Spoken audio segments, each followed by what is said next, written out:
Eis a bela vista do Banhado, cartão postal de São José dos Campos, local privilegiado e também ponto de partida da fundação da aldeia de São José, lá no século XVII. A igreja matriz também remonta ao passado da cidade, uma das provas, segundo historiadores, de que São José teria começado ali.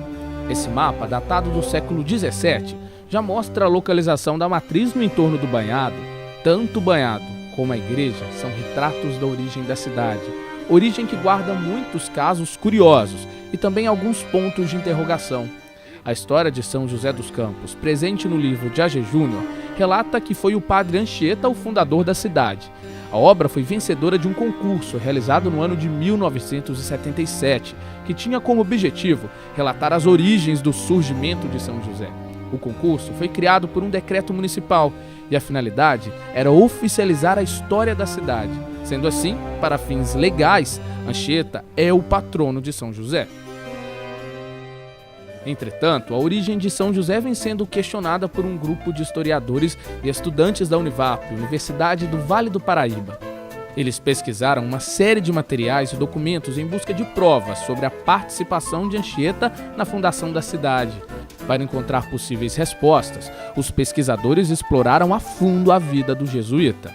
Os estagiários iniciais já tinham ido em vários arquivos. A própria Câmara, na época, comprou para a gente uma documentação do Museu Ultramarino de Portugal, uma documentação em DVD, uma documentação que estava microfilmada, que é tudo sobre a capitania de São Paulo. Nós temos essa documentação. Então, foi tudo vasculhado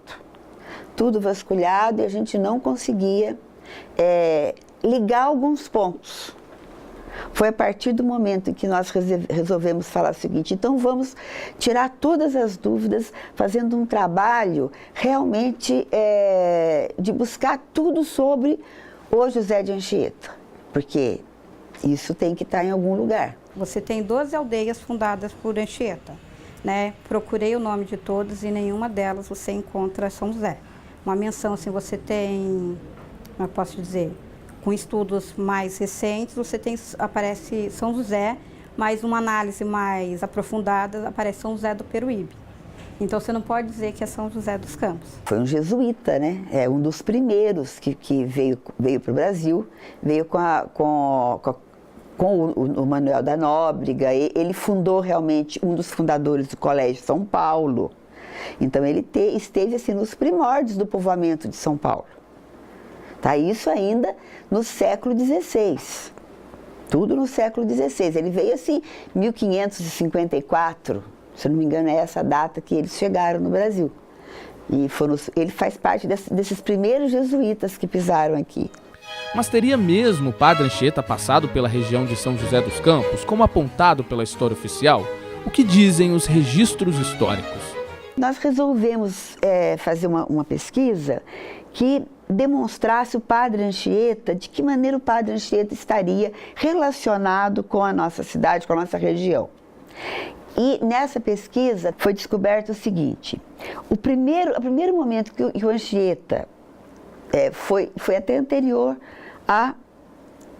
ao traslado dos Guaianá, foi num confronto que aconteceu em 1561, na região que hoje é São José dos Campos. Foi um confronto violento, e essa campanha foi uma campanha que eles vieram, vários colonos vieram aqui, foi liderada por um colono, Jorge Moreira, mas em todas as campanhas você tem a presença dos religiosos.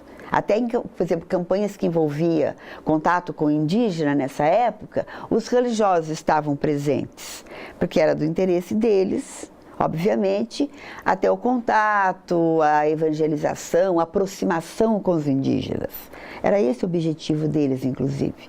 E na biografia, para vocês terem uma ideia, na biografia do Jorge Moreira, estava escrito, isso é um outro indício, o primeiro indício do Anchieta, estava escrito que um dos religiosos que estaria presente nesse conflito foi o José de Anchieta.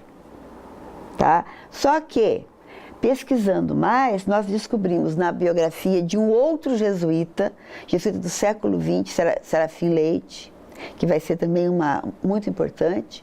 Ele cita explicitamente, ele fala do confronto, relata o confronto e vai explicar, vai dar o nome de 2 outros religiosos que estariam, e não faz menção nenhuma a Anchieta. E todos os outros documentos que nós encontramos, documento do próprio Anchieta, relatando o confronto, ele vai dar o nome de outros religiosos. Só que você, analisando a biografia, você percebe que os jesuítas, às vezes, acompanham e descrevem aquilo que ele presenciou, e às vezes eles só relatam, porque o Anchieta, como você sabe, é como se fosse um gramático da época, né? Então era a função dele escrever e comunicar aos superiores da companhia os acontecimentos, era relatar as coisas. Então, confirmar se ele estava ou não é possível. Só encontrei indício na biografia do Jorge Moreira. Mas para qualquer biografia, você dizer que você fez uma entrada, né? Você teve um conflito e contou com a participação de Anchieta, já valoriza a sua biografia, né? Então, daí, não sei se é o biógrafo que quis valorizar as conquistas de Jorge Moreira ou se ele realmente participou. Mas de Anchieta mesmo, eu não vi nenhum indício que ele falasse que ele estava presente no momento. Inclusive, uma fonte muito preciosa para nós foi a fonte dos próprios jesuítas, porque eles eram muito, eu diria, zelosos de realmente relatar o acontecido. Então, então, os próprios jesuítas disseram que nesse confronto não havia, ninguém fala do Anchieta. Essa desconstrução ela foi demorada, porque nós tivemos que ir em vários documentos, arquivos, bibliotecas, documentos, tudo foi pesquisado. Por mais que a gente tenha pesquisado as atas da Câmara de São Paulo, de Itanhaém, de Mogi, né, de Jacareí, de próprio São José, você tem indícios pequenos, né? Você tem referências de aldeias e mais. Mas a historiografia mesmo sobre São José dos Campos, quem fez, pelo menos nesse período, antes da elevação da vila, da aldeia-vila, são todas as informações vindas dos jesuítas. Os pesquisadores ainda tentaram buscar outras referências que apontassem vestígios da presença de Anchieta por São José. Você tem o Anchieta como o superior da Companhia de Jesus, né? Que ele, já no fim da vida, um pouco antes do fim da vida, ele, acho que é 1577, por aí, ele é considerado o superior da companhia. Se você pensar que nesse período alguns jesuítas vieram para a região do Vale do Paraíba, para alguns, se ele sendo superior, ele poderia até ser considerado como aquele que estava no poder dos jesuítas, enquanto São José recebeu alguns padres para tentar catequizar os índios, né? Mas não há indícios, isso são suposições.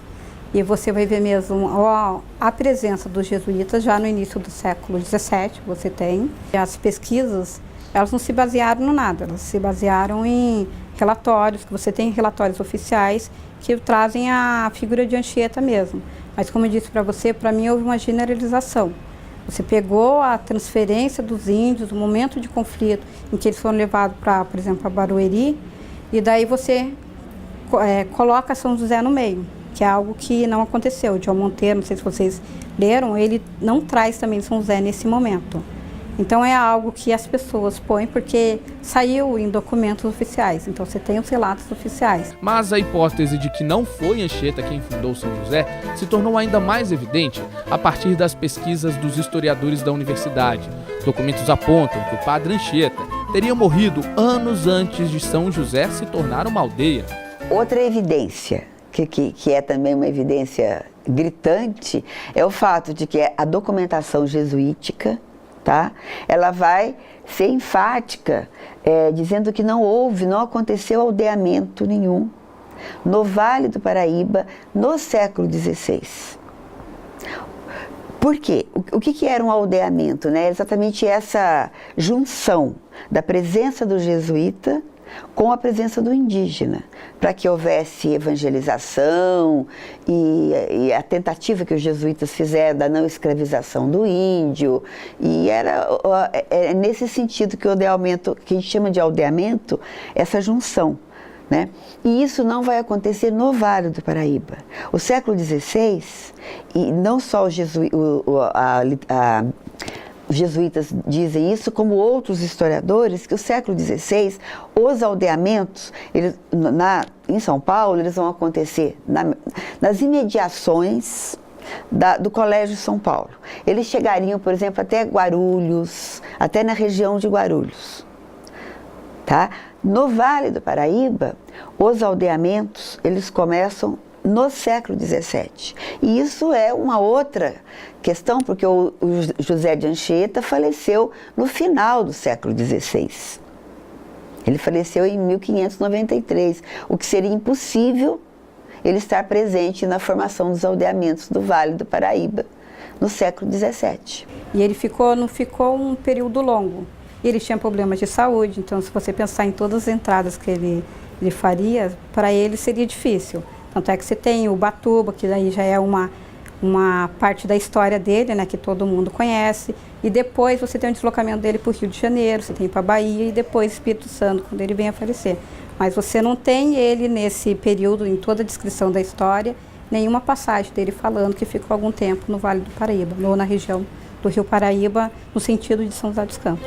Mas se os registros mostram que Anchieta não passou pelo Vale do Paraíba e morreu antes do nascimento de São José dos Campos, por que se atribui a ele a fundação da cidade? Como a G. Júnior descreveu com tanta propriedade a presença do padre em terras joseenses? A resposta, segundo os pesquisadores da Univap, estaria em um erro de interpretação histórica cometido pelo pesquisador Azevedo Marques, ainda no século XIX. Azevedo descreveu relatos do padre Anchieta e foi fonte bibliográfica de muitos historiadores. Esse erro ocorreu, para ser mais exata, em 1876, quando o historiador Azevedo Marques, ele escrevia muito sobre o povoamento de São Paulo. Ele interpretou de uma maneira errônea um episódio que aconteceu aqui na região, que foi o episódio da transferências dos índios Guaianá de São Paulo, né, para o Vale.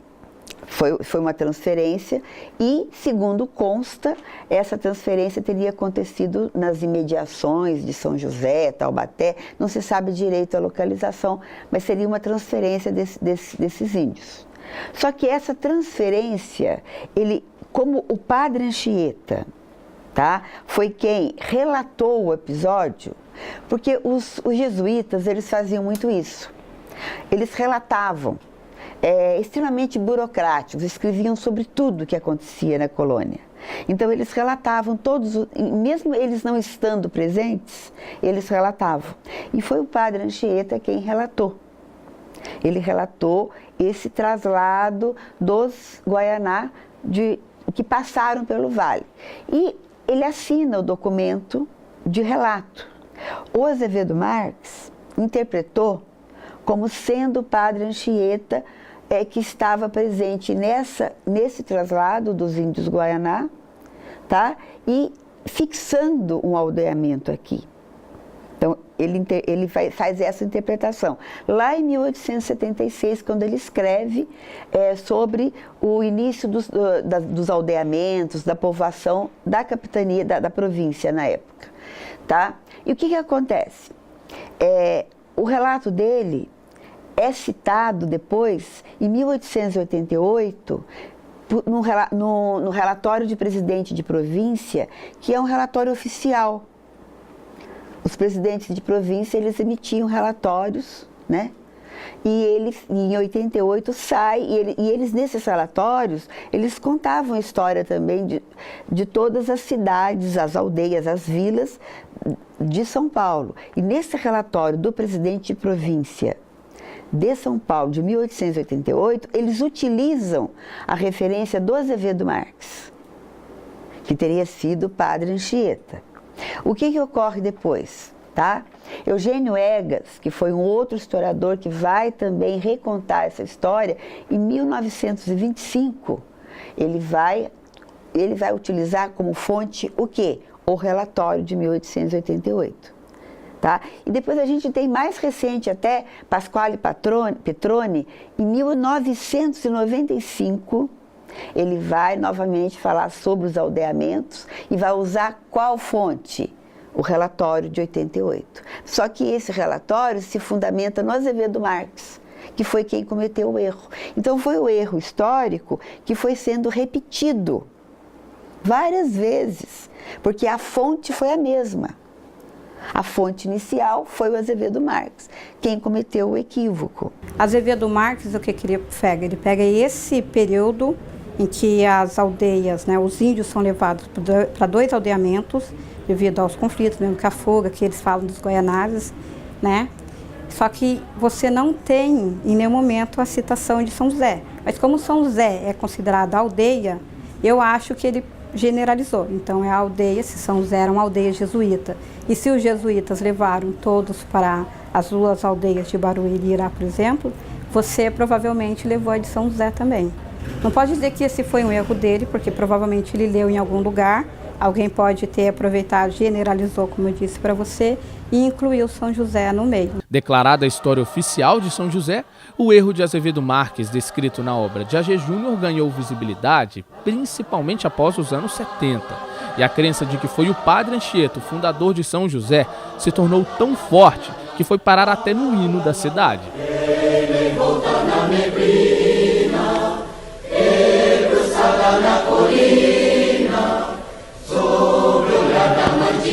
São José hospitaleira, São José bicentenária, das mãos de Anchieta nascida, nesta terra legendária, que alegre e viva sempre, unida, no teu trabalho febril. Com tamanha repercussão, criou-se uma identidade, São José dos Campos, filha do padre Anchieta. Quando a gente fala que a história ela é contemporânea, é justamente isso, né? Mostrar que o passado ele é ressignificado à luz do presente, né? Então, o passado que estava lá morto, de repente ganha importância dentro de um presente, porque ele torna esse presente mais plausível, né? Plausível para quem, né? Plausível para uma história oficial, para um estado, para um município, uma nação, né? E se constrói, portanto, uma história em cima dos símbolos desse local, dessa localidade. Então, não havia preocupação, até então, de se descobrir se era ou não era Anchieta. Era o nome, né, em pé de igualdade para o município, que estava se constituindo um polo tecnológico científico, e não podia ser qualquer fundador, né? Então, o mito ele se constrói em bases sólidas, né? Então, apesar de ser um erro, na verdade, a história que se quer, que a gente fala a história oficial, né? A gente tem Anchieta em tudo, no hino, no brasão, né, na poesia. Eu falei, não, mas a gente não pode desmerecer, né, não digo Anchieta, mas os autores, né, porque eles fizeram no momento em que se acreditava, ainda mais, por exemplo, o hino e até a versão, por exemplo, da A.G. Júnior, 10 anos depois do bicentenário, mais ou menos, de que eles se basearam na história. Então, você tem, no período que surgiu o hino e o que foi mais divulgado, a história de Anchieta, em comemoração ao bicentenário da cidade. Então, na época, deve ter se ouvido muito de Anchieta, Anchieta isso, Anchieta aquilo. Então, a presença ficou marcante. É claro que a pessoa, né, por mais que faça sua pesquisa, pegou um relatório do estado, que você tem, tipo um catálogo, descrevendo as cidades, e lá está escrito, São José fundado por Anchieta, e nada mais, né, evidente do que eu fazer um hino colocando Anchieta, né, entre as, né, na letra. Era a história plausível no momento, né, possível. E aí, quem vai questionar, né, o fundador da cidade, que é o Anchieta, dentro de um contexto em que se precisa projetar alguém de importância e de relevância, né, na história do Brasil, né, não é qualquer um. Mas independente da identidade que se quis construir em São José, as pesquisas mostraram que o nome por trás da criação da aldeia que deu origem à cidade seria de outro jesuíta, conhecido como Padre Manuel de Leão. E esse questionamento não é tão recente assim. O advogado e jornalista Altino Bondesan abordou em um dos livros dele que em 1971 já se discutia a presença de Manuel de Leão nos estudos da origem de São José. Mas afinal, quem seria este padre jesuíta? Então, ele foi um jesuíta também, só que ele teve aptidões como administrador de fazendas. E quando ele vem para São José, que eu posso dizer São José, ele veio para administrar a fazenda de gado, que servia como um meio do colégio, né, de São Paulo, né, como posso dizer, suprir as necessidades do próprio colégio com a criação de gado, mas também era uma forma de fugir dos mandos da coroa que interferiam nas aldeias, no comando das aldeias. E essa região, onde teve o núcleo inicial que deu origem à aldeia de São José, ela foi inicialmente uma fazenda de gado. Uma fazenda de gado, né, que teria sido doada para que eles pudessem, e obviamente tinha alguns índios, porque os índios eram a mão de obra utilizada pelos jesuítas para poder a coisa funcionar, né? E ele tinha alguns índios, e nessa documentação que nós vimos, eles falam que com o tempo vai diminuindo o gado e aumentando os indígenas. Aí eles resolvem efetivamente criar um aldeamento. E para criar um aldeamento, tá? O administrador, porque essas fazendas, elas tinham administradores, e os administradores eram jesuítas. E o administrador, naquele momento em que começa a diminuir o gado e aumentar os indígenas, era o Manuel de Leão. Durante as pesquisas realizadas pelos historiadores e universitários da Univap, foi possível supor que o Manuel de Leão teria vindo para as terras joseenses por volta de 1680. Construir uma aldeia aqui teria sido reflexo das ideias audaciosas e, quem sabe, até empreendedoras do padre. Ele resolveu sair dos arredores do Rio Comprido, próximo a Jacareí, e vir para a região de São José dos Campos, como forma de fugir de alagamentos e evitar ataques indígenas. O estudo do Ademir Morelli, ele fala sobre a ocupação do espaço de São José dos Campos. Então ele tentou, pelos dados, fazer um mapa. Se você observar o mapa, o núcleo ocupado pela aldeia de São José, até então, do Rio Comprido, ela é fora de São José, ela não é de São José, ela é de Jacareí. Então você não tem a ocupação de São José até então, você vai ter em 1680, quando o Manuel de Leão já é há algum tempo administrador da fazenda de gado de São José, e ele acha que tem que ter uma mudança de local, que daí ele escolhe o que hoje a gente ocupa, que é uma planície que ele até descreve como algo bonito, né, algo melhor, e ele pega essa fazenda, né, essa aldeia, e traz para São José, que daí sim você tem a ocupação de São José dos Campos. Então eles vão optar por um planalto, esse planalto que hoje é o local onde está a matriz de São José, que foi o núcleo inicial. E ali, quer dizer, eles vão sair da região do Rio Comprido, que era uma região mais baixa, para uma região mais alta, e aí você tem efetivamente o aldeamento sendo construído. Porque ele era uma fazenda de gado, não era um aldeamento. E ele é construído pelo padre Manuel de Leão. Eu acho até, por exemplo, que a nossa datação de fundação deveria mudar. Nós começamos em 1680.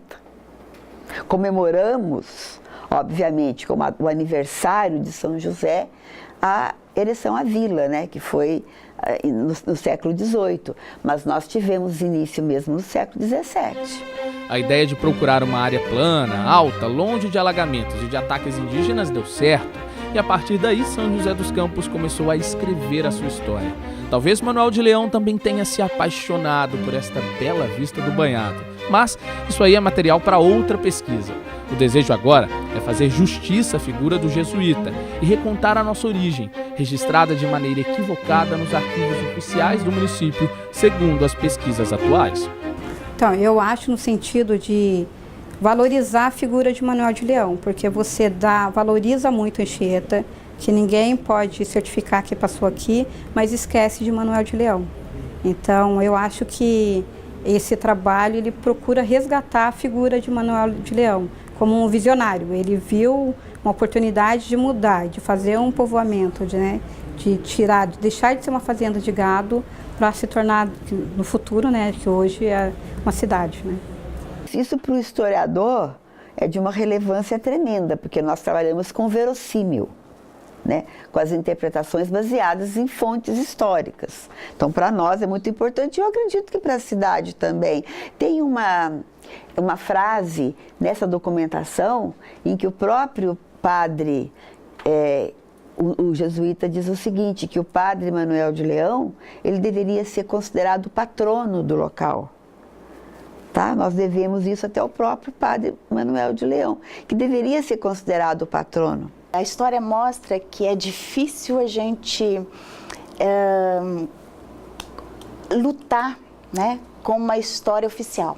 É difícil, né? Então, isso já está impregnado na memória das pessoas, da cidade. Os professores, eles continuam, né, apesar de terem um material aí mais plausível, né, histórico, os professores, uma parte boa dos professores ainda mantém, né, essa reprodução do mito do Anchieta. Então, é muito difícil, né, a gente desconstruir esse mito.